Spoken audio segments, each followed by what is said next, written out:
for another toy review. Haven't done one of these in a little while. Today we're going to be taking a look at something that is, as usual, a little bit different from what I've already reviewed.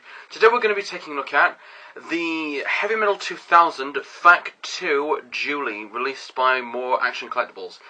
Now, this is a very weird figure for me to review, because I don't normally review anything like this, because I don't own this sort of thing.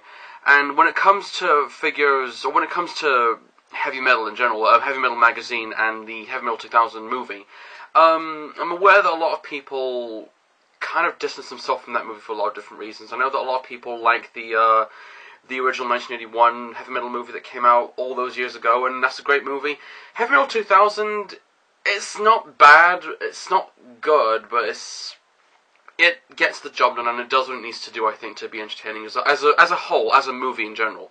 And I'm aware that there were some figures that came out at the time when the film was released, and those figures, from what I can gather, nowadays are quite hard to find and are quite rare, so if you haven't already got them, I would spend a lot of hours trying to find them intact and in the proper casing, or in their proper packaging or whatever.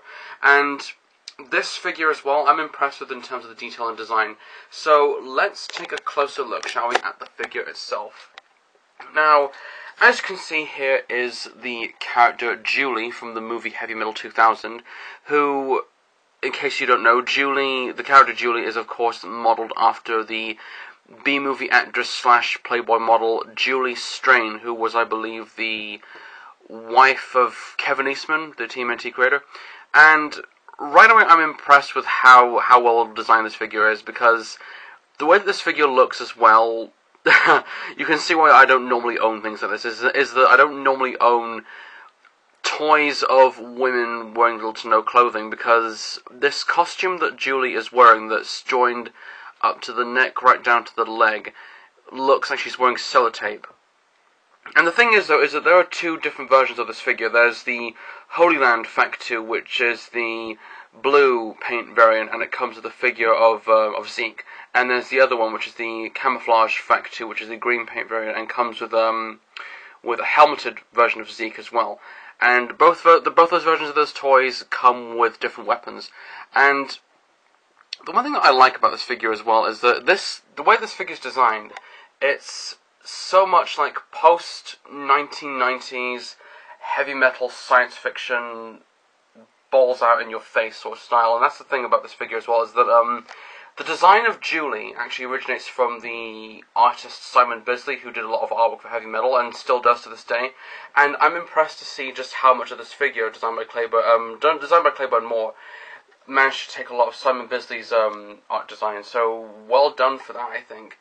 The one thing that I will say, though, about this figure is that while this figure is very well detailed, and while it does come with a great deal of accessories, this figure alone, it doesn't feel like a figure, because this figure doesn't really have much articulation or movement at all, because, as you can see, the articulation or movement as well is mostly covered up by a lot of the detail on this figure, because all over you can see great paintwork on the legs, a lot of armor detailing as well, and of course we zoom in to the head, where of course you have her stoic, angry face, which is quite nice, and you can see the war paint on the eyes, which is quite nice. The head sculpt is actually quite fine. I like how it was done, but however, I've noticed that there's a little bit of fibbing going on in this toy.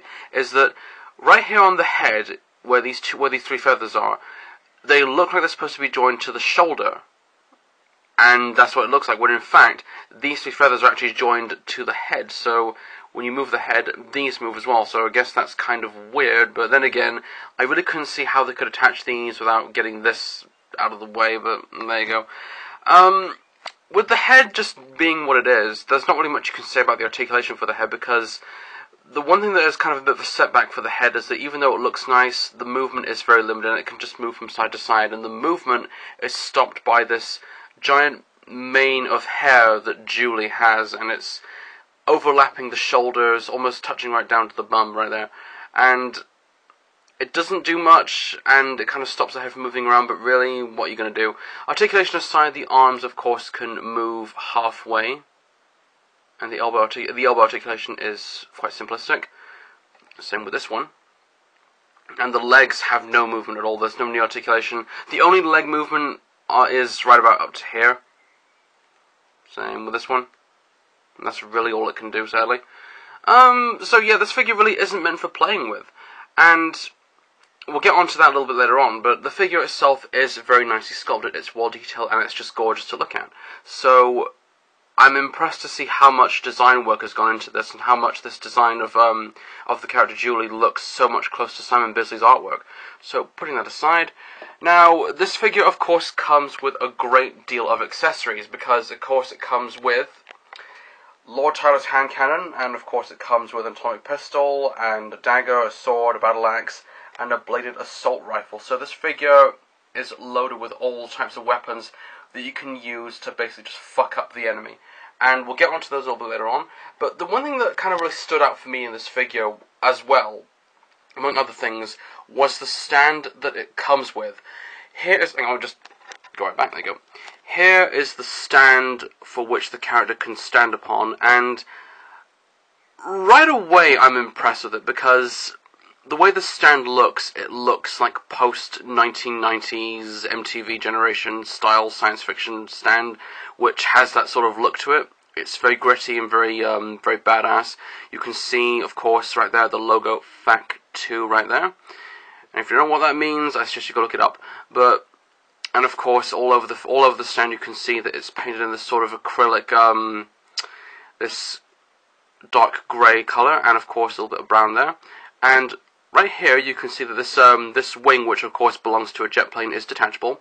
And if you look on the wing, of course, it has the number 143. And these orange bits right there, it looks like the wing, of course, is on fire, and that's cleverly well handled. And of course, the wing is well detailed, well painted, and firmly sculpted. Just put that back on. So the stand, of course, is very well made. It's beautifully well designed. I like how much detail and paintwork has gone into this stand. It looks amazing. And the thing is, though, and this is what I like about this as well, is that even though this figure has no playability at all, this figure is not meant for playing with at all, this figure, I think, comes more into the category of it being a statue than anything else, because there's no movement aside from the arms and the head, and this figure, of course, is kind of motionless in terms of its movement, but it can, of course, attach to the stand, and you can actually have this figure on the stand, so that it looks a bit more presentable, and looks much better this way, I think, because since you can't play with this figure, and since you can't have this figure doing anything else, it looks, and I'll just, there we go, move back.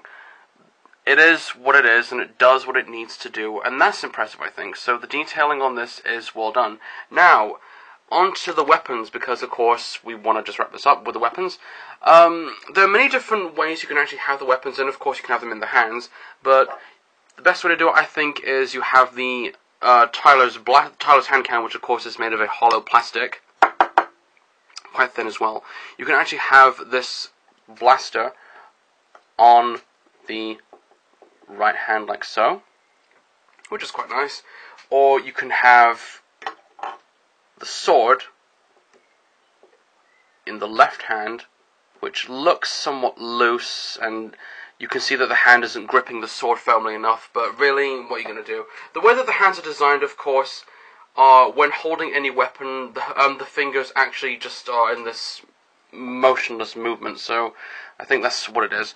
So, and of course you can actually have this blaster right here in this arm right there. I'm going to just detach the figure again. You can have the blaster just in the hand like there. So there are many different ways you can actually have the weapons in, depending on what they are, and it will look just as badass, and it will still look pretty cool. But I won't go through all of them, though. I'm just going to wrap this up and say that you can actually have the weapons in both the hands, whichever ones they are. You can actually go on Google and look up how they all look. They still look pretty good, but I think this is one of the best ways to have this character looking all badass and looking all serious, like a female Clint Eastwood. But it's a very nice figure. I'm impressed with the detailing and design for it. It looks really good. But then again, though, like I said, though, this figure really isn't meant for playing with, so it's more like a statue than anything else. But still, it looks really nice, and of course, finishing this off, we have Julie.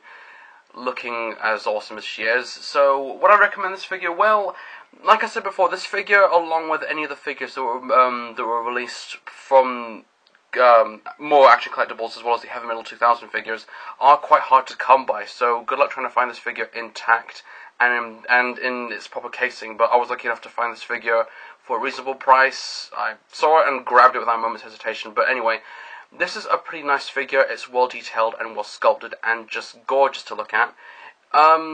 Give Heavy Metal 2000 a chance if you haven't seen it, and then voice your own opinion. Don't just go ahead and say it's bad just because it's not as good as the first movie, but there you go. So anyway, this has been Heavy Metal 2000 F.A.K.K.2 Julie B, and I'm SKULLGRIN 140. Thanks for watching, everybody. See you all next time.